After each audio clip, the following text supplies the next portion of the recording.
नमस्कार दोस्तों। UPSC prelims के लिए टॉप 300 की सीरीज़ में आपका स्वागत है। आपको पता है, इस सीरीज़ में हम सिर्फ उन्हीं टॉपिक्स को ले रहे हैं जहां से प्रश्न पूछे जाने की सबसे ज़्यादा संभावना है। आपको मैंने लगातार 2 सालों से दिखाया है कि थोड़ी सी चीज़ें हम पढ़ते हैं और वहीं से कट ऑफ से कहीं ज़्यादा प्रश्न पूछ लिए जाते हैं।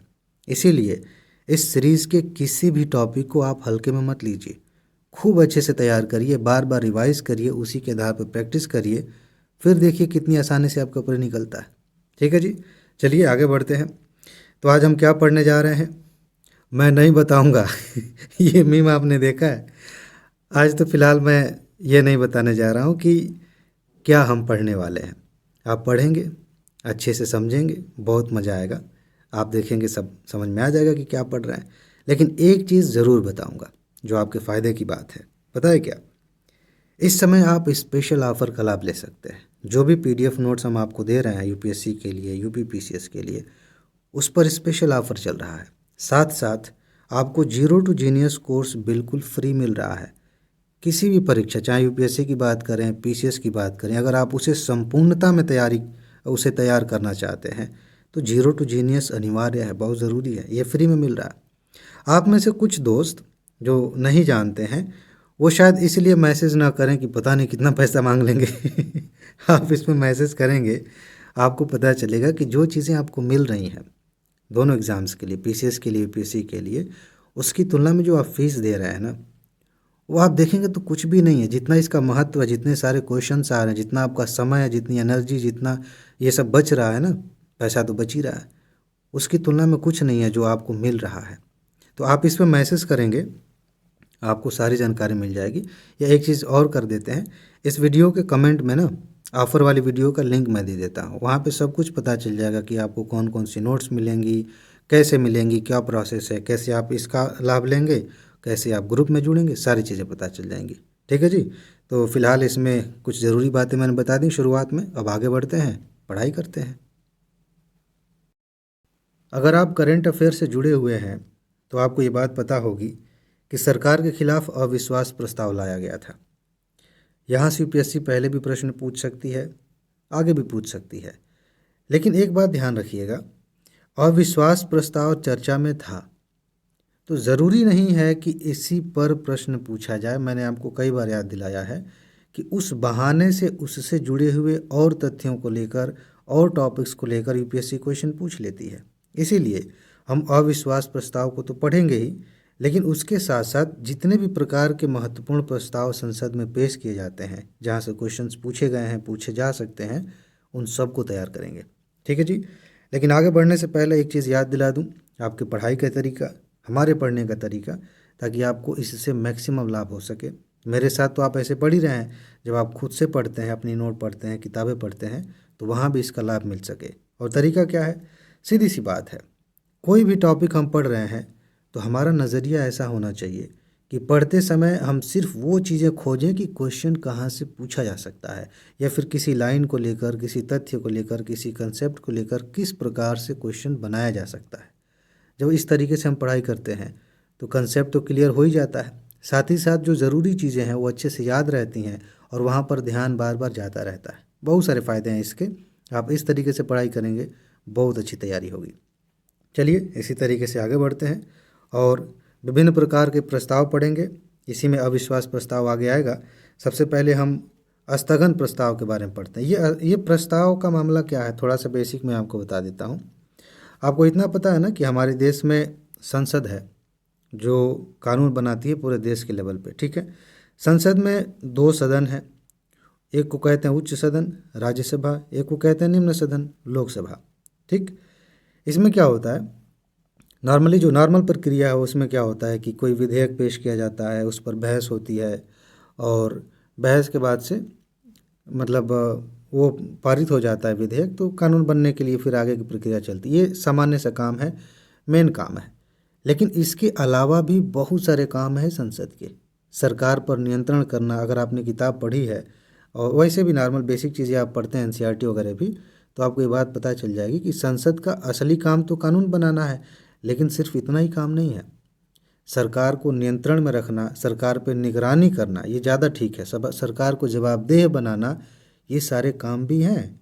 और वो कैसे होता है? संसद सवाल पूछती है मंत्रियों से, सरकार में जो लोग हैं। वैसे तो आपको ये पता होना चाहिए कि जो मेंबर्स होते हैं, ये भी बेसिक है, इसको समझ लीजिए। मान लेते हैं ये लोकसभा है, ठीक है, अलग अलग कर लेते हैं, ये राज्यसभा है। अब लोकसभा में कुछ मेंबर हैं, ठीक, इसी को कहते हैं दोहरी सदस्यता। यहाँ पे एक चीज़ क्लियर हो जाएगी। अब लोकसभा में मेंबर हैं, इन्हीं में से कुछ निकल के मंत्री बन गए हैं। आप देखते होंगे कुछ मंत्री हैं वो भी लोकसभा की चर्चा में बैठे हैं, अपनी बात कह रहे हैं। राज्यसभा में कुछ हैं, यहाँ से भी कुछ लोग मिलकर मंत्री बन गए हैं, तो मंत्रिपरिषद का गठन हो जाता है। तो ये लोग कार्यपालिका कहलाते हैं। यानी कि एक समय में एक व्यक्ति कार्यपालिका का भी हिस्सा है और विधायिका का भी हिस्सा है। तो ज़्यादा कंफ्यूज नहीं होना। तो मैं क्या कह रहा था कि संसद के जो लोग हैं, सदस्य हैं, वो क्या करते हैं, सवाल पूछते हैं। कुछ गड़बड़ हुआ है तो वहाँ पर कोई प्रस्ताव लेके वहाँ पे मुद्दा उठाते हैं कि भाई इस पे बहस होनी चाहिए। तो इन सारी चीज़ों के लिए प्रस्ताव लाने की प्रक्रिया है। ऐसे अचानक से बहस नहीं हो जाती कि चलो आज इस पे बात करते हैं, ऐसे नहीं है। उसके लिए प्रस्ताव लाया जाता है, अलग अलग तरह के प्रस्ताव होते हैं, उन्हें ही हमें समझना है।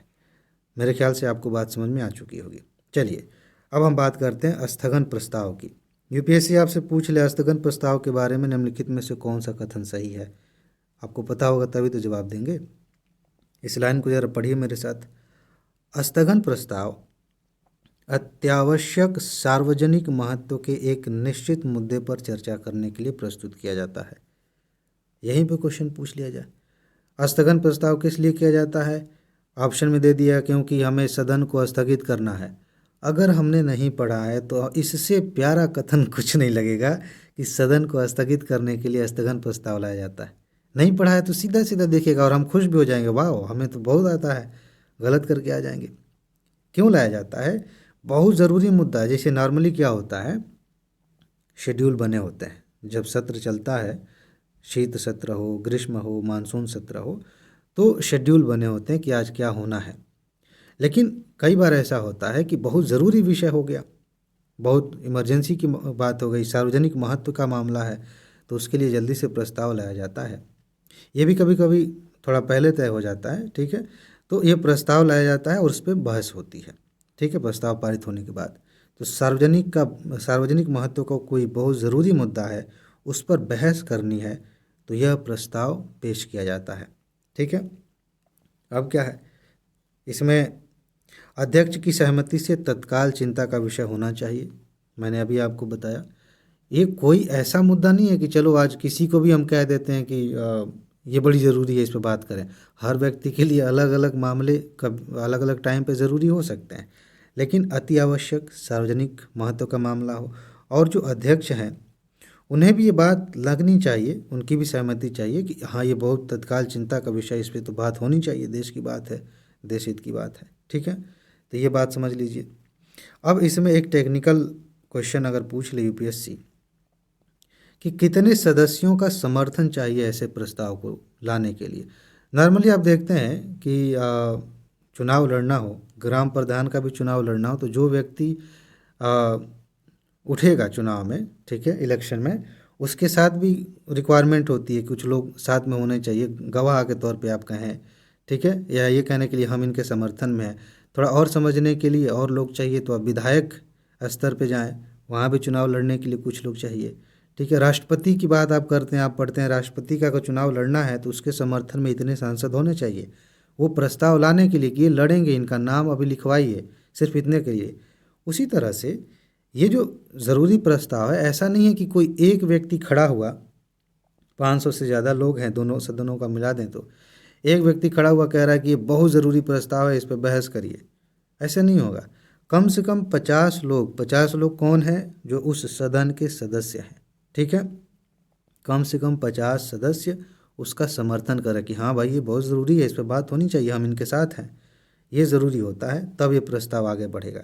क्योंकि यह सदन के सामान्य कामकाज में बाधा डालता है। मैंने आपको बताया नॉर्मली शेड्यूल होता है, सामान्य कामकाज कैसे चलेगा, शुरुआत कैसी होगी, प्रश्नकाल आएगा, ये बाकी सारी चीज़ें होती हैं। अब इसमें अचानक से कोई नया मुद्दा लाना है तो फिर तो कुछ एक्स्ट्रा करना पड़ेगा ना, बताना पड़ेगा कि सीरियस मुद्दा है। कैसे बताएंगे? 50 लोग साथ में आ गए, ये ज़रूरी है, इस पर बात करिए। ठीक है, तो ये सामान्य कामकाज में बाधा डालता है। अब नॉर्मली ये अलग से एक कथन बनाया जा सकता है कि क्या यह कोई बाधा डालने वाला काम करता है सामान्य कामकाज में? तो जी हाँ, बिल्कुल। दिनचर्या की बाकी चीज़ें हैं उनको रोकना पड़ता है, इस पर बहस होती है। ठीक है, इसीलिए इसे एक असाधारण उपकरण माना जाता है। ठीक, यह प्रस्ताव लोकसभा में उपलब्ध है लेकिन राज्यसभा में नहीं। अभी मैंने बात करते करते आपको ऐसे ही कह दिया कि 550 से ज़्यादा लोग हैं, तो और मैंने दोनों सदनों की बात की, तो उससे कन्फ्यूजन हो सकता है कि दोनों सदनों में लाया जा सकता है। उसको मैं फिर से क्लियर कर देता हूँ कि यह जो प्रस्ताव है वह लोकसभा में ही आता है। बात समझ में आई? इस तरह से क्वेश्चन पहले भी पूछे गए हैं, ऐसे सेंटेंस पहले भी बनाए गए हैं कि यह चीज़ लोकसभा के लिए या राज्यसभा के लिए। जैसे धन विधेयक के बारे में क्वेश्चन पूछ लिया जाता है, संविधान संशोधन विधेयक के बारे में क्वेश्चन पूछ लिया जाता है, अगर नई अखिल भारतीय सेवा बनानी है उसके लिए पूछ लिया जाता है कि कौन सा ये प्रस्ताव किस सदन में आएगा, यह विधेयक किस सदन में आएगा। समझ रहे हैं? तो इस चीज़ को ध्यान में रखिएगा कि ये जो प्रस्ताव है, स्थगन प्रस्ताव, ये लोकसभा में ही आता है।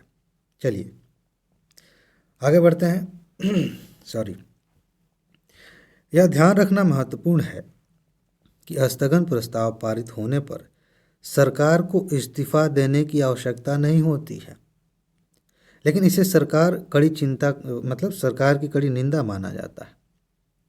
कैसे, इसको थोड़ा सा समझ लीजिए। देखिए, ये इस्तीफा वाला ज़रूरी है, अभी आगे हम देखेंगे। कई प्रस्ताव ऐसे हैं जिससे पता चलता है कि भाई सरकार पर तो लोगों का भरोसा ही नहीं है। तो जब लोगों का भरोसा ही नहीं है तो लोकतंत्र में सरकार क्या करेगी? तो वो प्रस्ताव पारित हो जाए तो सरकार को इस्तीफा देना पड़ता है। ये प्रस्ताव वाला मामला कोई खिलवाड़ नहीं है, बहुत सीरियस मामला। ठीक है, लेकिन हर प्रस्ताव के पारित होने पर सरकार इस्तीफा नहीं देगी। एक मिनट। उसी तरह से ये स्थगन प्रस्ताव भी है, इससे सरकार की निंदा माना जाता है। निंदा क्यों माना जाएगा? क्योंकि भाई जनता ने चुना है आपको देश चलाने के लिए, सबके कल्याण के लिए काम करने के लिए, और आपको पता ही नहीं है कि ये ज़रूरी मुद्दा है, इस पे चर्चा होनी चाहिए, हमें कहना पड़ा। ज़्यादातर ये चीज़ें विपक्ष की तरफ से लाई जाती हैं कि इस पे जो है बात करिए, तो ये निंदा की बात है ना। चलिए आगे बढ़ते हैं। एक प्रस्ताव होता है समापन प्रस्ताव। इसमें देखिए, हम जितने भी प्रस्ताव पढ़ रहे हैं ना, एक चीज़ हमेशा ध्यान में रख के चलिए कि इनको मिलाने के लिए दिया जा सकता है। यानी कि समापन प्रस्ताव के आगे कुछ लिखा हुआ है, स्थगन प्रस्ताव के आगे कुछ लिखा है, और मिलाने के लिए दिया जा सकता है। या इनके बारे में स्टेटमेंट लिख के यूपीएससी जैसे 2023 का प्री में ऑप्शन बनाया था वैसे बना सकती है। केवल एक युग में सही है, केवल दो युग में सही है। तो ये बेसिक कंसेप्ट आपको पता होना चाहिए। अब समापन प्रस्ताव क्या कह रहा है? यह सदन के समक्ष किसी मामले पर चर्चा को समाप्त करने के लिए एक सदस्य द्वारा प्रस्तुत किया गया प्रस्ताव है। यदि प्रस्ताव को सदन द्वारा स्वीकृति दे दी जाती है तो चर्चा तुरंत रोक दी जाती है और मामले को मतदान के लिए रखा जाता है। मतदान के लिए क्यों? क्योंकि भाई जिस मामले पे ये बात हो रही है उस पर फिर वोटिंग होगी, चर्चा रोक दी जाएगी। ठीक है, तो ये सिंपल सा प्रस्ताव है, इसको ध्यान में रखिएगा। मतदान की आवश्यकता के साथ प्रस्ताव, इसको थोड़ा सा समझ लीजिए, ये क्या होता है? मतदान की आवश्यकता के साथ प्रस्ताव, इस प्रकार का प्रस्ताव लोकसभा में नियम 184 के तहत लाया जाता है। यह एक विशिष्ट प्रश्न पर मतदान के साथ चर्चा की अनुमति देता है। कोई खास प्रश्न होगा, उस पर मतदान होगा, फिर चर्चा होगी, और मतदान का परिणाम इस मुद्दे पर संसद की स्थिति निर्धारित करता है। यानी कि इस मामले पर हमारी संसद क्या सोचती है। सिंपल सी चीज़ है। ठीक है, यदि ऐसा प्रस्ताव पारित हो जाता है तो यह सरकार को इस मामले पर संसद के निर्णय का पालन करने के लिए बाध्य करता है।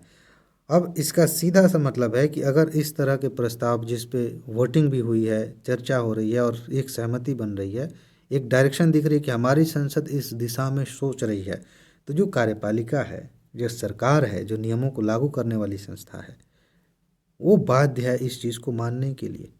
भाई संसद कह रही है, इसका मतलब पूरा देश कह रहा है, तो जो देश कह रहा है उसे तो मानना पड़ेगा, इसीलिए तो सरकार बनाई गई है। ठीक है, ये चीज़ ध्यान रखिएगा। हालांकि मतदान वाले प्रस्ताव अपेक्षाकृत दुर्लभ होते हैं और आमतौर पर महत्वपूर्ण राष्ट्रीय महत्व के मामलों के लिए आरक्षित होते हैं। ये तो सीधी सी बात है, किसी भी मामले पर ऐसे बात थोड़ी हो जाएगी। एक प्रस्ताव होता है अल्पावधि चर्चा के लिए। लोकसभा के नियम 193 और राज्यसभा के नियम 176 ये कभी कभी पूछा जा सकता है, ध्यान रखेंगे तो अच्छा रहेगा। गलती से अगर भूल गया तो ज़्यादा लोड लेने की ज़रूरत नहीं है, टेंशन की बात नहीं है, लेकिन ध्यान रख सकते हैं इसको। तो लोकसभा के नियम 193, एक चीज़ मुझे याद आ रही है, थोड़ा सा मुझे आपको बताना चाहिए। जैसे मैंने आपको कहा कि ये भूल जाए तो कोई बात नहीं, ये चीज़ कब लागू होती है? ये तब लागू होती है जब विशेष रूप से ये वाली बात करंट अफेयर में नहीं आई, इस पर ज़्यादा बहस नहीं हुई, इस पर ज़्यादा चर्चा नहीं हुई, हम अविश्वास के बहाने ये सारे प्रस्ताव पढ़ रहे हैं, ठीक है। अगर अविश्वास में कोई आर्टिकल होता, इस तरह का कोई नियम हमारे सामने होता, दिखता, वो पढ़ना ज़रूरी है, उसको लेके क्वेश्चन बनाया जा सकता है। अगर अल्पावधि चर्चा पे बवाल हो जाए, इसकी वजह से मामला चर्चा में आ जाए, तब हमें अनिवार्य रूप से ये नियम संख्या याद करना ज़रूरी है। ये चीज़ ध्यान रखिएगा। हमें ये थोड़ा सा बेसिक अंडरस्टैंडिंग अपने साथ लेके चलना पड़ता है कि किसको कब याद करना चाहिए, कब नहीं, ठीक है। फिलहाल इसके अंतर्गत छोटी अवधि की चर्चा हो सकती है। छोटी अवधि की चर्चा सांसदों को सार्वजनिक महत्व के किसी विशिष्ट मुद्दे पर मतदान के बिना, मतदान की जरूरत नहीं है, मतदान के बिना चर्चा की अनुमति देता है। अब यहाँ से एक क्वेश्चन देखिए बन सकता है कि किस तरह के प्रस्ताव में मतदान की ज़रूरत होती है, किस में मतदान की ज़रूरत नहीं होती, इसमें नहीं होती, ठीक है। तो उसके बिना चर्चा करने की अनुमति देती है। यह चर्चा आमतौर पर एक निश्चित अवधि के लिए होती है और 2 घंटे से अधिक की नहीं हो सकती। ध्यान रखिएगा, ऐसा नहीं कि चलो आज दिन भर इसी पे बात करते हैं। मैक्सिमम 2 घंटे की हो सकती है, उसके अंदर आधे घंटे 1 घंटे इस हिसाब से समय इसके लिए निर्धारित किया जा सकता है। उसके बाद ऐसी चर्चाओं का उद्देश्य महत्वपूर्ण मुद्दों पर ध्यान आकर्षित करना और बिना कोई औपचारिक निर्णय लिए विविध दृष्टिकोणों को सुनने की अनुमति देना होता है। सिंपल सी बात है। अब आते हैं आज के हीरो के पास जिसकी वजह से सारा मामला सामने आया है। अविश्वास प्रस्ताव महत्वपूर्ण है, कुछ ज़्यादा ही महत्वपूर्ण है, क्योंकि यहाँ से पहले भी क्वेश्चंस पूछ लिए गए हैं कई बार, ठीक है। कभी सीधे डायरेक्ट सिर्फ इसी को आधार बना के, कभी किसी और क्वेश्चन में शामिल करके पूछ लिया गया। पीसीएस वगैरह में तो पूछा ही जाता है। इसमें कौन सी बातें ध्यान रखनी है? देखिए, जब से सरकार आई है, ठीक है, बीजेपी की सरकार 2 बार हो चुका है ना, तब से मेरे ख्याल से मुझे जहाँ तक याद आ रहा है 2 बार अविश्वास प्रस्ताव आया है। अब करेक्ट करिएगा अगर उससे ज़्यादा हो सकता है तो, ठीक है। तो ये चर्चा में आ गया। अब इसमें इस बार वाला थोड़ा ज़्यादा चर्चा में आ गया था। इसमें हमें कौन कौन सी बातें ध्यान रखनी है, कहाँ से प्रश्न बनाए जा सकते हैं, खूब ध्यान से समझ लीजिए। यह सरकार के प्रति विश्वास को परखने के लिए लोकसभा में, राज्यसभा में नहीं, सबसे महत्वपूर्ण बात कहा जा सकता है कि यह दोनों सदनों में लाया जा सकता है। मैं सीधे सीधे कह रहा हूँ, प्यार से कह रहा हूँ कि ऐसे कहा जा सकता है। ज़रूरी नहीं है कि इसी बात को यूपीएससी ऐसे ही पूछे, घुमा फिरा के पूछ सकती है। आप जानते हैं यूपीएससी का स्टाइल, ठीक है। तो इस बात को यूपीएससी अपने स्टाइल में, अपने तरीके से पूछ सकती है, लेकिन बात यही है कि आपको पता होना चाहिए कि ये अविश्वास प्रस्ताव सिर्फ लोकसभा में लाया जाता है, राज्यसभा में नहीं लाया जाता। अब आपके दिमाग में ये पूछा, मतलब ये क्वेश्चन आ सकता है, ये थोड़ा समझने वाली बात है, समझ लीजिए कि ऐसा क्यों किया जाता है कि कुछ प्रस्ताव विशेष रूप से लोकसभा में लाया जाता है, कुछ प्रस्ताव विशेष रूप से राज्यसभा में लाया जाता है। इसके पीछे का तर्क क्या है? लोकसभा वाले मैं बता देता हूँ, राज्यसभा वाला भी चलिए बता ही देता हूँ। देखिए, सीधी सी बात है, लोकसभा में जो लोग गए हैं ना, उनको मैंने, आपने, हमने चुना है डायरेक्ट, सीधे सीधे। तो वो जो बात सरकार से पूछेंगे, जो कहेंगे, वो हमारे बिहाफ पे सीधे सीधे सरकार से पूछ रहे हैं। सीधी जिम्मेदारी बनती है सरकार की, जवाबदेही बनती है। राज्यसभा में जो लोग गए हैं उन्हें हमने नहीं चुना है, हमने अपने सांसद को चुना, विधायक को चुना। इन लोगों ने मिल के फिर वोटिंग की, कुछ लोगों तो मनोनीत करके लाया गया, फिर वो राज्यसभा में गए, ठीक। तो जहाँ भी डायरेक्ट जिम्मेदारी सुनिश्चित करनी होती है, जनता का भरोसा देखना होता है कि है कि नहीं, वहाँ पे, या फिर कोई ऐसा मामला आ रहा है जो जनता को गंभीरता से जैसे धन विधेयक की बात करें, पूरी अर्थव्यवस्था को, मुझे, आपको, बिजनेसमैन को, गरीबों को, हर किसी को प्रभावित करने वाली बात है धन विधेयक।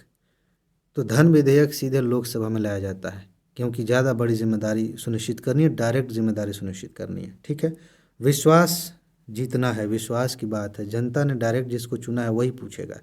ठीक है, हालांकि राज्यसभा में भी मामला जाएगा लेकिन पहले यहाँ आता है। ठीक है, ऐसा नहीं है कि लोकसभा में आ गया तो सिर्फ लोकसभा की बात है, बात आगे भी बढ़ेगी, लेकिन शुरुआत कहाँ से होगी ये चीज़ ध्यान रखना है। राज्यसभा की बात करें, जैसे नई अखिल भारतीय सेवा बनानी है, आप जानते हैं हमारे यहाँ संघीय व्यवस्था है, केंद्र है, नीचे राज्य है, नीचे तो नहीं कहना चाहिए, एक अगला स्तर आप कह सकते हैं, उसके अधीन नहीं है राज्य। ठीक है, स्वायत्त है अपने कुछ मामलों में। ठीक है, तो अखिल भारतीय सेवा बनाएंगे तो उसमें क्या होता है कि सरकार, जो केंद्र वाली सरकार है, ज़्यादातर उसके नियम काम करते हैं इन नौकरशाहों पर, इन कर्मचारियों पर। जैसे आप आईएएस बन गए तो आप पर ज़्यादातर केंद्र सरकार के नियम लागू होंगे। राज्य सरकारें आपको ऐसे ही बर्खास्त नहीं कर सकती, इतनी आसानी से आपके ऊपर कोई कार्रवाई नहीं हो सकती, केंद्र सरकार की इजाज़त लेनी पड़ती है। ठीक है, ऐसे में कोई नई अखिल भारतीय सेवा बनानी है और जाहिर सी बात है सारे लोग दिल्ली में तो बैठेंगे नहीं। ठीक है, केंद्र सरकार के लिए सेवा करेंगे नहीं तो किसी न किसी राज्य में ही जाएंगे। अब राज्य में जाएंगे, प्रशासन को प्रभावित करने वाले तो राज्यों की सहमति तो चाहिए। और कैसे हम राज्यों की सहमति लेंगे? जो राज्यों के प्रतिनिधि राज्यसभा में गए हैं ये कहेंगे, बात यहाँ से शुरू होगी कि हाँ भाई इसकी ज़रूरत है, चलिए इस पर बात करते हैं, प्रस्ताव आएगा, विधेयक आएगा, पारित हो गया तो ठीक है। बात समझ में आ गई? तो जहाँ पे राज्यों के प्रतिनिधित्व की बात आ रही है, राज्यों के हितों की बात आ रही है, उनके कार्य क्षेत्र की बात आ रही है, उससे संबंधित कोई महत्वपूर्ण प्रस्ताव है तो उसके लिए जाहिर सी बात है कह दिया गया कि ये राज्यसभा में आएगा। ज़्यादातर चीज़ें ऐसी हैं कि जो अनिवार्यतः लोकसभा में भी आएंगी, राज्यसभा में, यानी कि जनता के लिए तो है ही, जो राज्य की सरकारें चल रही हैं उनके लिए भी ज़रूरी है, तो वो तो सामान्य सी बात है। लेकिन जो अलग अलग आता है, यानी कि शुरुआत यहाँ से होगी या शुरुआत यहाँ से होगी, उसका मैंने आपको बता दिया कि अगर डायरेक्ट जनता के प्रति जवाबदेही सुनिश्चित करनी है, बड़ी बात है, तो लोकसभा में प्रस्ताव लाया जाता है, कुछ ऐसे हैं। बाकी ये राज्यसभा के लिए एक दो हैं। अब आते हैं मुद्दे पे। तो बात समझ में आ गई है आपको? अब मेरे ख्याल से भूलेगा नहीं, लोकसभा जो है, लोकसभा में ये प्रस्ताव आता है, अविश्वास प्रस्ताव। ठीक, अब देखिए इसमें क्या होता है, जाहिर सी बात है कि प्रस्ताव लाया जाता है उनके द्वारा जो संतुष्ट नहीं है। कौन संतुष्ट नहीं है भाई? सरकार के खिलाफ आ रहा है तो सरकार अपने खिलाफ तो अविश्वास प्रस्ताव लेके आएगी नहीं, विपक्ष के द्वारा लेके आया जाता है। और इसमें ये दिखाया जाता है कि हम इस सरकार पर भरोसा नहीं करते, ये सरकार ठीक नहीं है, ये नहीं होनी चाहिए। अगर ये प्रस्ताव पारित हो गया तो फिर गड़बड़ है। यहाँ देखिए, आगे बढ़ते हैं, सारी चीज़ें क्लियर हो जाएंगी। प्रस्ताव को स्वीकार करने के लिए 50 सदस्यों का समर्थन ज़रूरी है। अभी इस तरह का हमने स्थगन प्रस्ताव में देखा। अब यहाँ भी कोई एक व्यक्ति खड़ा होकर कहे कि मुझे इस सरकार पे भरोसा नहीं, हटाओ इसको यहाँ से, ऐसे नहीं होगा। कोई हमेशा सारे सदस्य संतुष्ट थोड़ी रहेंगे। ठीक है, तो इस बात के लिए भी, यानी कि अविश्वास प्रस्ताव को स्वीकार करने के लिए भी, स्वीकार करने की बात हो रही है अभी इसका मतलब है नहीं कि पारित हो गया। मतलब आपके जैसे 4 दोस्त बैठे हैं, किसी ने कोई बात कही तो कहा कि चलो यहाँ चलते हैं। ठीक, तो 2 चीज़ें हैं, पहले तो वहाँ चलना नहीं चलना इसको एक्सेप्ट किया जाए, उसके बाद आगे की प्लानिंग होगी। तो अभी कितने लोग चलने के लिए तैयार हैं, कितने लोग चलने के लिए तैयार नहीं हैं, वो तो बाद में आएगा। लेकिन पहले ये सोच लिया जाए कि यार क्या ये ज़रूरी भी है? यूपीएससी प्रीलिम्स करीब है, 4 दिन बाद प्री एग्ज़ाम है और कोई दोस्त कह रहा है कि चलो मूवी देख के आते हैं, 2 मूवीज़ लगातार देखेंगे। तो क्या ये ऐसा प्रस्ताव है जिस पर विचार भी किया जाना चाहिए? गड़बड़ है, दिक्कत वाली बात है। वैसे ही क्या यह ऐसा प्रस्ताव है जिस पर विचार भी होना चाहिए? कैसे हम जानेंगे? इसका महत्व तो समझ में आएगा। अगर वो दोस्त हैं, एग्ज़ाम से पहले जब तैयारी करनी ही नहीं है, चारों के चारों सहमत हो गए, तब तो कोई दिक्कत नहीं है, जाओ मूवी देखो बढ़िया से। लेकिन अगर सीरियस लोग हैं, तो कहेंगे कि नहीं, ये तो प्रस्ताव स्वीकार करने के लायक ही नहीं है, कोई बात नहीं है, एक भी तैयार नहीं होगा, या एक तैयार हो भी गया तो 3 नहीं जाएंगे, प्रस्ताव पारित नहीं होगा, जाओ अकेले देख लो। खैर, तो इसके महत्व को दिखाने के लिए, इस प्रस्ताव की गंभीरता को बताने के लिए कि इसको स्वीकार करिए, इस पे आगे बात होनी चाहिए, 50 सदस्य आगे आएंगे समर्थन के साथ कि हम सरकार पे भरोसा नहीं करते, ये हमारा प्रस्ताव है, इसे स्वीकार करिए अध्यक्ष महोदय। उसके बाद देखिए क्या होता है। यदि प्रस्ताव पारित हो जाता है, मतलब स्वीकार कर लिया जाएगा, फिर उस पर वोटिंग होती है, बहस होती है, ठीक है। तो अगर प्रस्ताव, ये अविश्वास प्रस्ताव पारित हो गया तो सरकार इस्तीफा दे देती है। सरकार, फिर जब सरकार पे जनता का भरोसा ही नहीं है तो क्या करेगी सरकार, इस्तीफा देना पड़ेगा, ठीक है। अब आपसे एक सवाल पूछ रहा हूँ, क्या भारत के इतिहास में जब से आज़ादी मिली है तब से कभी ऐसा हुआ है कि अविश्वास प्रस्ताव आया हो, पारित हो गया हो, सरकार गिर गई हो? कमेंट में बताइएगा, बहुत ज़रूरी क्वेश्चन है। कोई ऐसे यूपीएससी ने कई बार क्वेश्चंस बनाए हैं, ठीक है। जैसे निजी विधेयक जो पेश किया जाता है उस पर क्वेश्चन पूछ लिया, सेम इसी पैटर्न पे क्वेश्चन पूछ लिया था, ठीक है, 2-3 लाइनें दे करके। तो ध्यान रखिएगा, आप कमेंट में बताइएगा, खोज के बताइए कि अभी तक अविश्वास प्रस्ताव आया है कि नहीं आया, ठीक है। अब आगे बढ़ते हैं। अविश्वास प्रस्ताव एक महत्वपूर्ण राजनीतिक घटना है जो आमतौर पर तब घटित होती है जब यह धारणा बनती है कि सरकार बहुमत का समर्थन खो रही है। जब ये लग रहा है कि ज़्यादातर लोग जो है सरकार के पक्ष में नहीं है, बहुमत में सरकार दिख है नहीं, अंदर अंदर कुछ गड़बड़ चल रहा है, ठीक है। अब एक चीज़ मैं और पूछ रहा हूँ आपका ज्ञानवर्धन करने के लिए कि किस अनुच्छेद में ये बात कही गई है कि अविश्वास प्रस्ताव पारित हो जाए तो सरकार गिर जाएगी, सरकार को इस्तीफा देना पड़ेगा। ये इसको हल्के मत लीजिएगा। अगर मैं आपसे कहूँ कि संविधान में तो ऐसी बात ही नहीं हुई है, तब आप कहेंगे ऐसे कैसे, फिर ये सब क्या चल रहा, खिलवाड़ चल रहा। फिर मैं कहूँ कि बात तो हुई है लेकिन इस भाषा में नहीं हुई है, ध्यान दीजिएगा, इस भाषा में नहीं हुई है। और यूपीएससी इसको लेके इतना खेलती है इतना ज़्यादा, जिसकी कोई हद नहीं है। सीधा सीधा यूपीएससी कह देती है। मैंने आपको बताया था कि एक ऐसी लाइन हर साल पूछी जा रही है कि यह बात स्पष्ट रूप से परिभाषित की गई है, बताया गया है, संविधान में लिखा गया, इस तरीके से ये बात पूछ ली जाती है। तो कहीं भी आप जब इसको पढ़ेंगे तो इस रूप में स्पष्ट रूप से कहीं परिभाषा नहीं दी गई है कि अगर सरकार के खिलाफ अविश्वास प्रस्ताव पारित हो जाए तो उसे इस्तीफा देना पड़ेगा। लेकिन लेकिन लेकिन संविधान में कई जगहों पर यह बात बताई गई है, बाकायदा उसके लिए आर्टिकल है कि जो सरकार है उसका उत्तरदायित्व तो कैसे सुनिश्चित होगा, सरकार का भरोसा कैसे सुनिश्चित होगा, किसके प्रति होगी, उसका सीधा सा सेंस निकलता है कि अगर भरोसा नहीं है, उत्तरदायित्व आप नहीं निभा पा रहे हैं तो आपको रहने का कोई अधिकार नहीं है। इन चीज़ों को क्लियर रखिए। यही वो लूप होल्स हैं जहाँ से यूपीएससी घुस के क्वेश्चन पूछ लेती है और हम सोचते हैं कि यार यहाँ तो पढ़ा ही नहीं था, यहाँ से क्वेश्चन कैसे आ गया, आउट ऑफ सिलेबस है, दुनिया की कोई भी चीज़ पूछ ली जाती है, ऐसा नहीं है, ठीक है।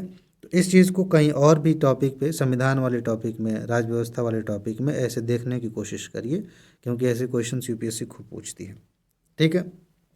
आगे बढ़ते हैं। एक प्रस्ताव होता है विश्वास प्रस्ताव, भरोसे वाला प्रस्ताव। ये कैसा प्रस्ताव है भाई? यह तब पारित किया जाता है जब बहुत कम बहुमत के साथ बनी सरकारों को राष्ट्रपति द्वारा सदन में अपना बहुमत साबित करने के लिए बुलाया जाता है।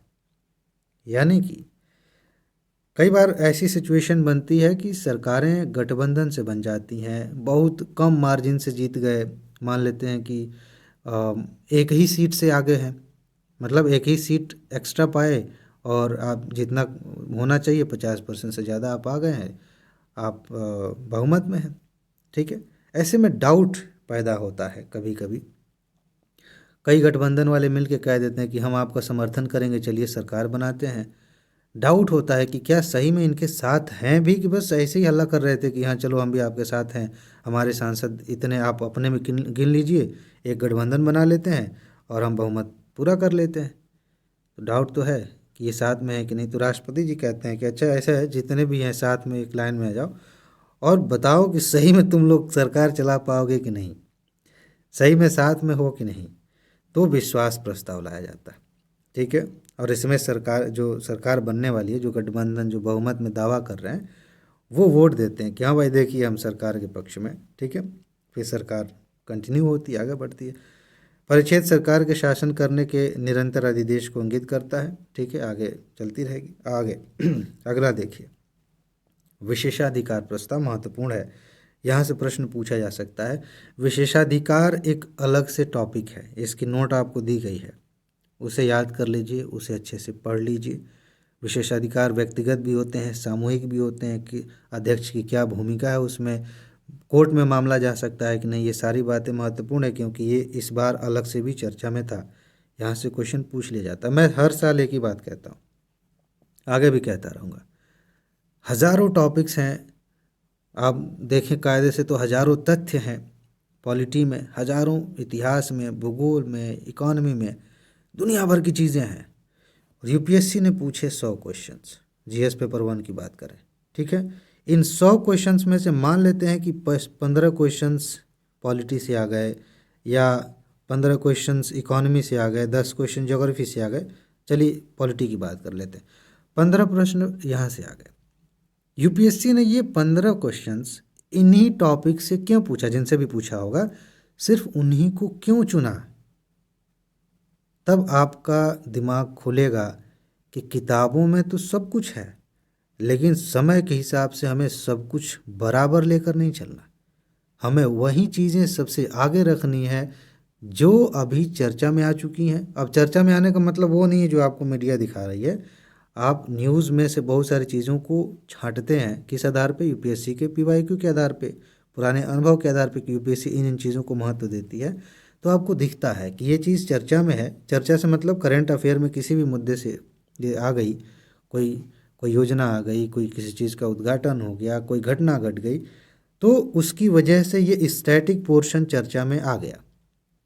मैंने अभी ऊपर भी बताया पहले भी कि बात कुछ और है, चर्चा में कुछ और है, लेकिन पूछा कहीं और से जा सकता है क्योंकि इससे इसका संबंध है।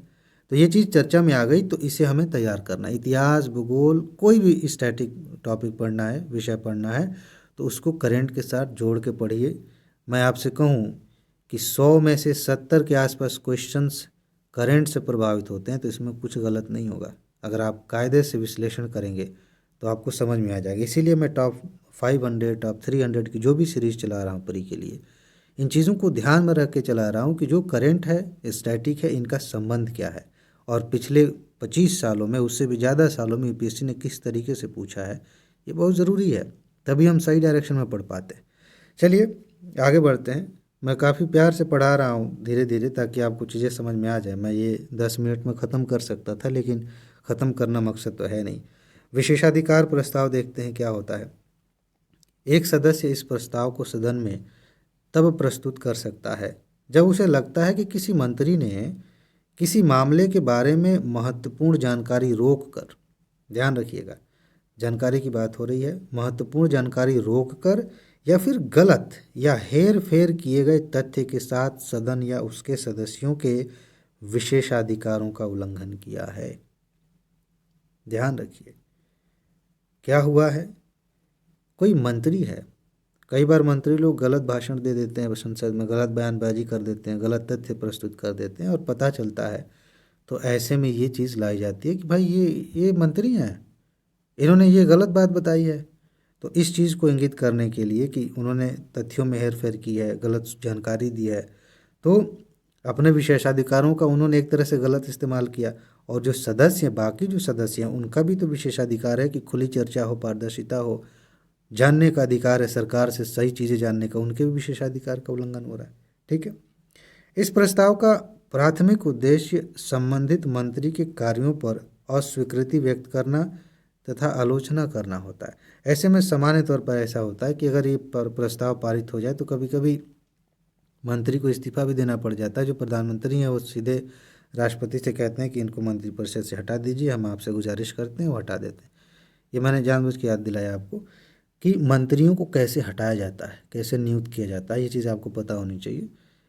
प्रधानमंत्री जी एक लिस्ट देते हैं राष्ट्रपति को वो उसी हिसाब से चुन लेते हैं। प्रधानमंत्री अपने मन से किसी को ऐसे नियुक्त नहीं करते मंत्री, मतलब है तो उनकी मर्जी ही, लेकिन इसका जो प्रोसेस है वो ये है कि ये एक व्यक्ति है, ये राष्ट्रपति हैं, बीच में प्रधानमंत्री आएंगे, कहेंगे कि इसको जो है आप बना दीजिए मंत्री, ये फला मंत्री बना दीजिए, तो वो साइन कर देंगे, हो जाएगा काम।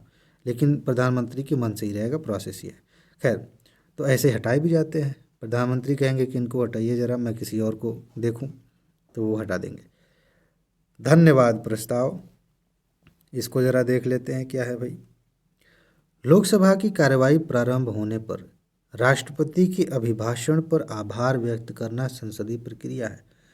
जब लोकसभा की कार्यवाही शुरू होती है, शुरू में 2 बार होती है, एक मतलब 2 तरीके से। एक तो जब नई नई लोकसभा बनती है, चुनाव हुआ है तब, उसके बाद से जब भी नया सत्र शुरू होता है तो राष्ट्रपति पहले दिन भाषण देते हैं। भाषण दे के गए, बेसिकली भाषण में देश की बात करेंगे, सरकार की बात करेंगे, उपलब्धियों की बात करेंगे, ठीक है। कार्यपालिका का हिस्सा है तो सामान्य तौर पर राष्ट्रपति की जो राय होती है वो सरकार की राय होती है, ठीक है। जो मेन पार्टी है बहुमत में, उनका जो अपना नज़रिया है देश को आगे बढ़ाने का, उसी के बारे में ज़्यादातर बातें होती हैं, ठीक है। तो उन्होंने भाषण दिया, तो उस पर आभार व्यक्त करना कि हम बहुत आपके आभारी हैं महामहिम, आप आए, आपने अपनी बातें रखी, तो हम आभारी हैं। तो इस पर धन्यवाद प्रस्ताव पारित होता है कि हम आपको धन्यवाद दे रहे हैं। चर्चा के अंत में प्रस्ताव को मतदान के लिए रखा जाता है। ध्यान दीजिएगा, बहुत महत्वपूर्ण है। प्रस्ताव चर्चा हो गया, अब वो प्रस्ताव जो है मतदान के लिए रखा जाएगा, ठीक। इस प्रस्ताव को सदन में पारित किया जाना चाहिए, ज़रूरी है। अगर ये पारित नहीं हुआ तो सरकार की हार मानी जाएगी। सरकार की हार मानने का मतलब है राष्ट्रपति ने जो बात कही सरकार ने कहलवाई एक तरीके से, ठीक है। ये इस पे हम धन्यवाद नहीं दे रहे, नहीं नहीं हमको नहीं पसंद है, जाओ आपने अपने भाषण दिया, हम आपकी बात से सहमत नहीं है, प्रस्ताव पारित नहीं है, सरकार गिर जाएगी भाई, सरकार की पराजय है।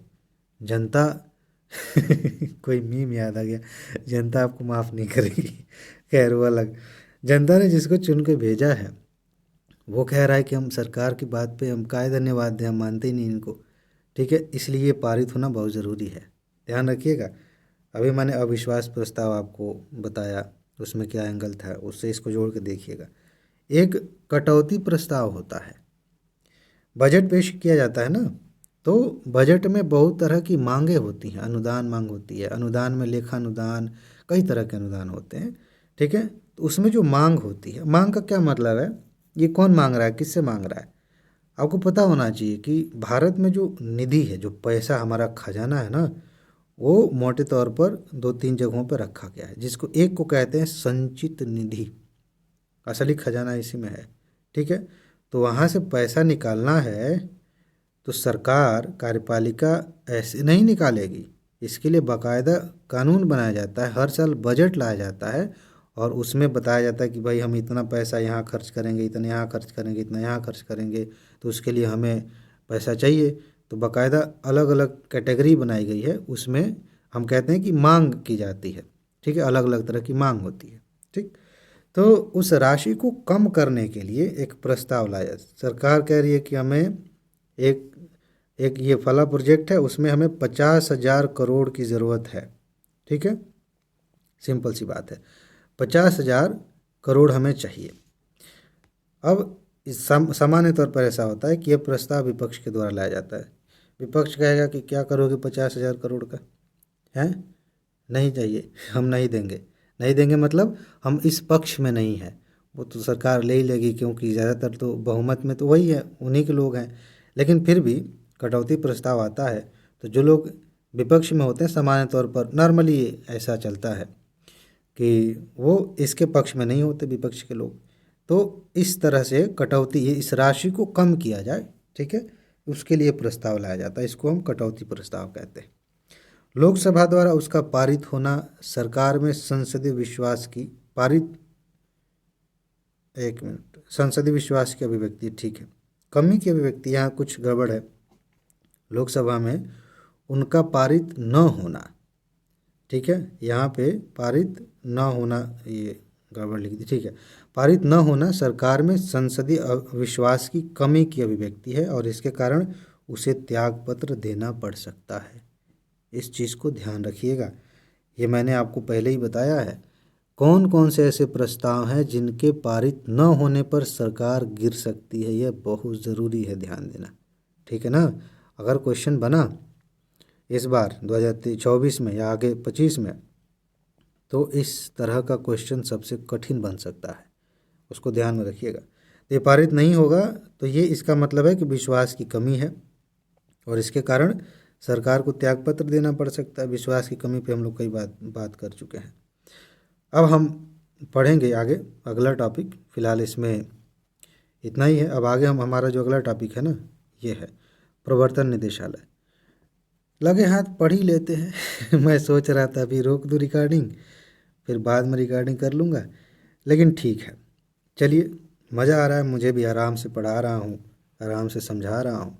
कभी कभी ना बड़ा सुकून मिलता है, ऐसा लगता है, मतलब शुरू में रिकॉर्डिंग जब शुरू होती है तब ऐसा लगता है कि मैं पढ़ा रहा हूँ शुरू के नमस्कार दोस्तों से आगे बढ़ते हुए।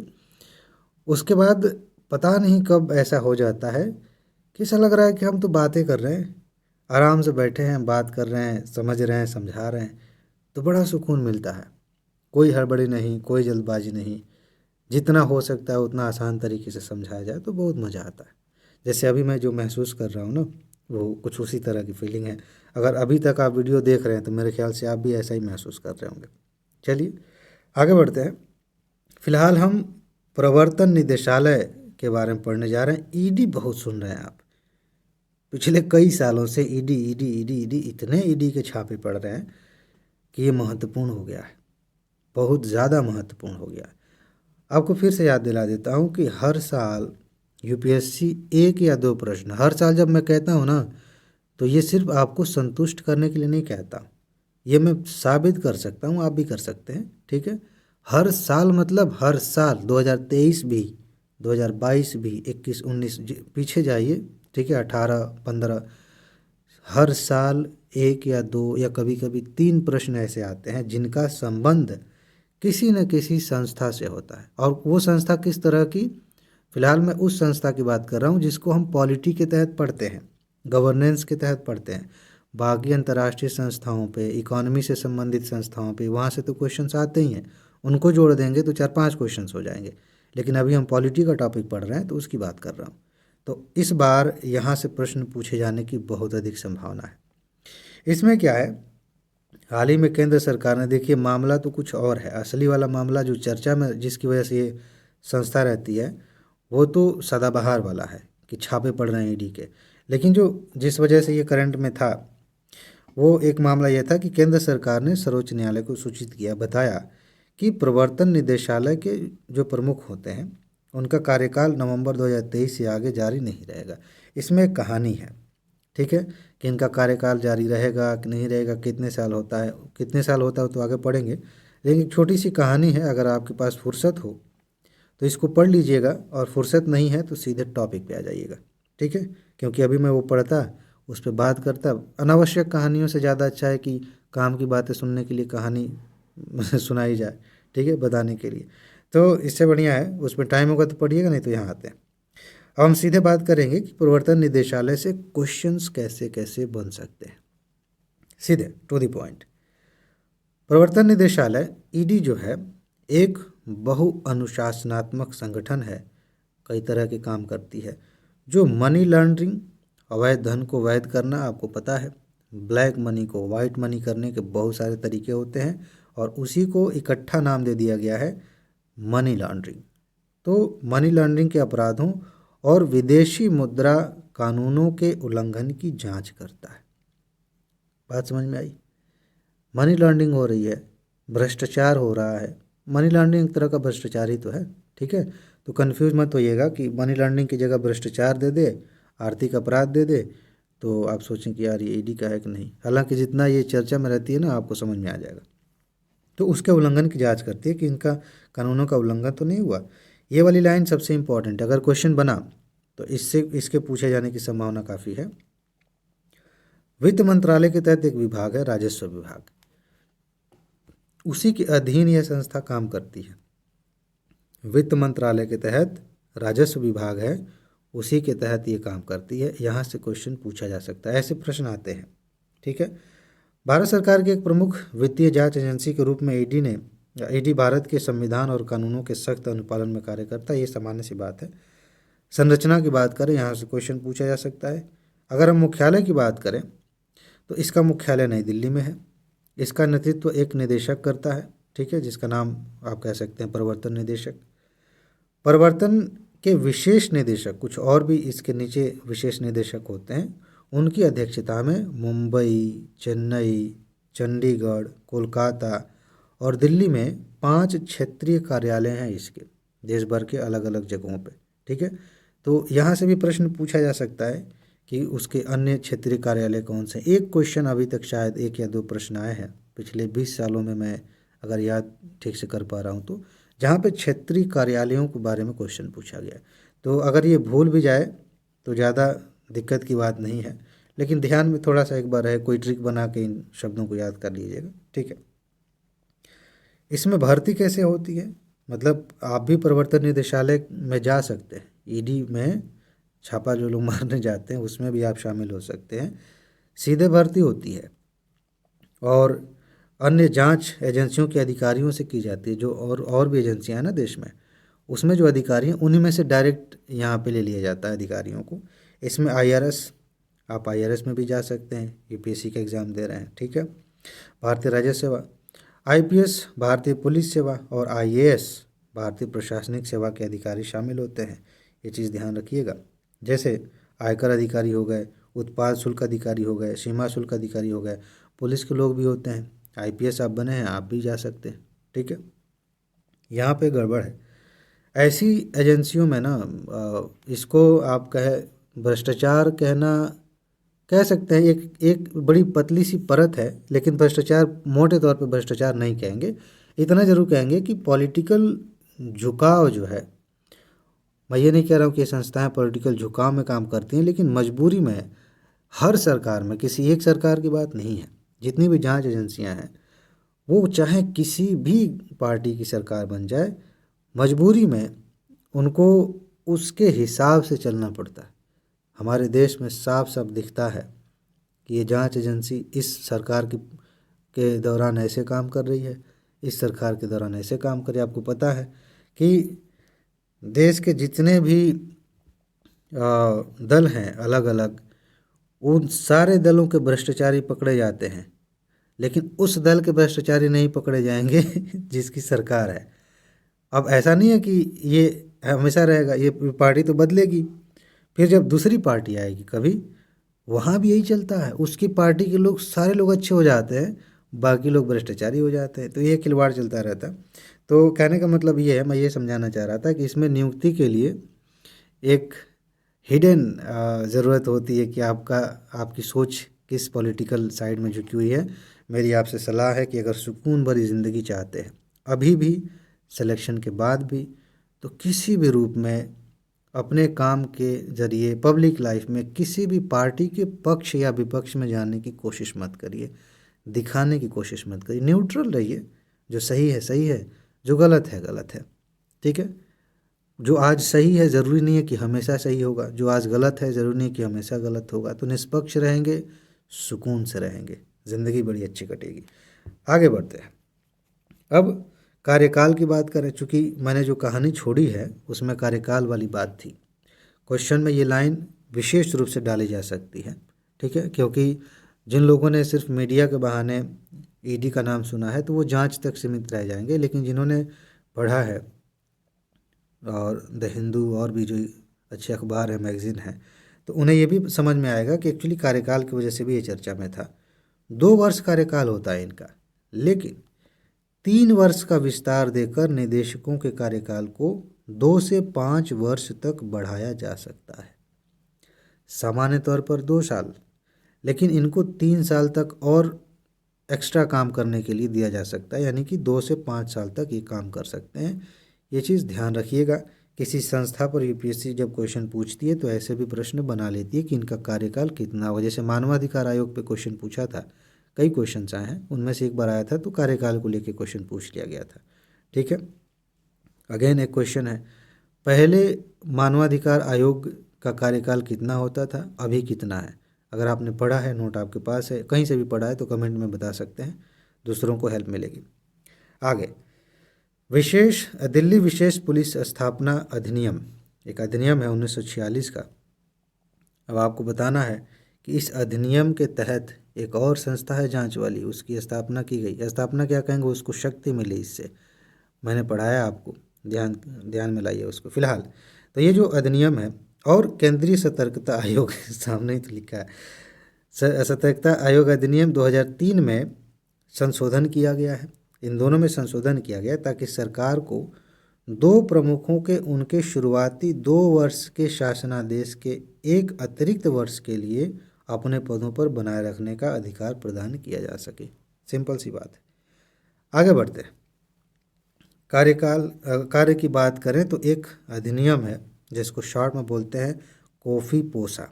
ये कोई शब्द नहीं है, आदमी जिसे फेमा बोल देते हैं, एग्जैक्टली फेमा का अपने आप में कोई अर्थ नहीं है, लेकिन FEMA का अर्थ है, COFEPOS है इसका अर्थ है, लेकिन समझने के लिए आदमी इसे बोल देता है। विदेशी मुद्रा का संरक्षण और तस्करी गतिविधियों की रोकथाम अधिनियम 1774 के तहत, ध्यान रखिएगा, इस निदेशालय को फेमा के उल्लंघन के संबंध में निवारक निरोध के मामलों को प्रायोजित करने का अधिकार है। किसी को पकड़ के रख सकते हैं जांच के लिए, आपने देखा होगा कि ईडी पकड़ के ले गई किसी को जांच के लिए।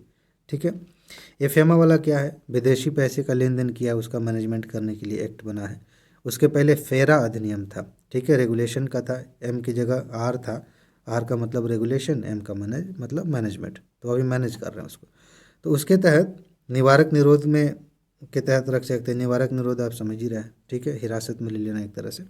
आगे, विदेशी मुद्रा प्रबंधन अधिनियम, वही फेमा, थोड़ा सा इसके बारे में समझ लीजिए कि ये क्या है। यह विदेशी व्यापार और भुगतान की सुविधा से संबंधित, विदेशी व्यापार और भुगतान की सुविधा से संबंधित कानूनों को समेकित और संशोधित करने तथा भारत में विदेशी मुद्रा बाजार के व्यवस्थित विकास और रख रखाव को बढ़ावा देने के लिए लागू किया गया था। ये एक नागरिक कानून है, ठीक है, सिविल एक्ट है। ईडी को विदेशी मुद्रा कानूनों और नियमों के उल्लंघन की जांच करने, कानूनों का उल्लंघन करने वालों पर निर्णय लेने तथा उन पर जुर्माना लगाने का उत्तरदायित्व सौंपा गया है। ये चीज़ ध्यान रखिएगा। धन शोधन निवारण अधिनियम 2002, इसमें क्या है, FATF इंडिया की सिफारिशों के बाद ये जो एक अधिनियम था, नहीं वो दूसरा अधिनियम था, मेरा ध्यान किसी और पे जा रहा था, फिलहाल इसको समझ लेते हैं। मैं क्या समझा रहा था, धन शोधन निवारण अधिनियम, ये जो prevention of money laundering act है, इसके तहत भी काम करता है। FATF के बारे में आपने सुना होगा, कभी कभी चर्चा में आ जाता है, इससे भी क्वेश्चन बनने की संभावना रहती है। फाइनेंशियल एक्शन टास्क फोर्स है, अंतर्राष्ट्रीय संस्था आप कह सकते हैं, G7 मंच के तहत इसको बनाया गया था। तो उसका इंडिया में भी, भारत में भी उसकी एक शाखा आप कह सकते हैं वो है। तो उसकी सिफारिशों के बाद ये धन शोधन निवारण अधिनियम बना था, उसको अधिनियमित किया गया था, बनाया गया था। ईडी को अपराध की आय से प्राप्त संपत्ति का पता लगाने के लिए जांच कर संपत्ति को अनंतित रूप से कुर्क करने और विशेष अदालत द्वारा अपराधियों के खिलाफ मुकदमा चलाने तथा संपत्ति की जब्ती सुनिश्चित करने के लिए PMLA प्रावधानों को क्रियान्वित करने की जिम्मेदारी सौंपी गई है। PMLA मतलब prevention of money laundering act. ये लाइन इंपॉर्टेंट है, इस चीज़ को फिर से समझ लीजिए। ये अक्सर ये जो है ये वाला काम खूब किया जाता है ईडी के द्वारा। तो ज़रूरी है कि किस अधिनियम के तहत ईडी को यह अधिकार दिया गया है, ज़रूरी है। मनी लॉन्ड्रिंग को रोकने के लिए 2002 में अधिनियम बनाया गया था, धन शोधन निवारण अधिनियम। उसी के तहत ये अधिकार दिया गया है कि वो संपत्ति का जब पता लगाए कि अपराध हुआ है तो उसे कुर्क करने, विशेष अदालत द्वारा जो अपराधी है उसके खिलाफ मुकदमा चलाने, विशेष अदालत ईडी की होती है, ठीक है, और संपत्ति की जब्ती सुनिश्चित करने के लिए काम कर सकती है इस अधिनियम के तहत। यहाँ से प्रश्न पूछा जा सकता है। काम में कुछ और बातें हैं। एक 2018 में एक अधिनियम बना, बहुत भगोड़े हमारे यहाँ से पैसा लेके भागे, तो अधिनियम बना। उसके तहत कौन सी बात हो रही है? भगोड़ा आर्थिक अपराधी अधिनियम 2018 FEOA। हाल ही में विदेशों में आश्रय लेने वाले आर्थिक अपराधियों से संबंधित, आप समझ रहे हैं किन की बात हो रही है?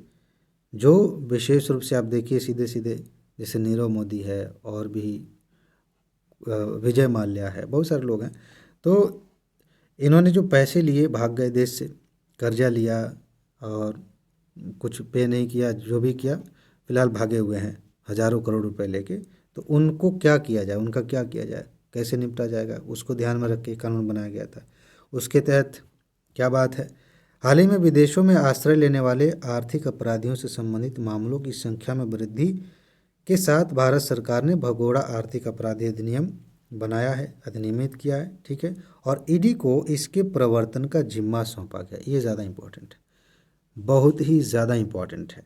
अगर आपसे पूछ लिया जाए कि आर्थिक अपराधियों के लिए जो कानून बनाया गया है उसके प्रवर्तन की जिम्मेदारी किस संस्था को है?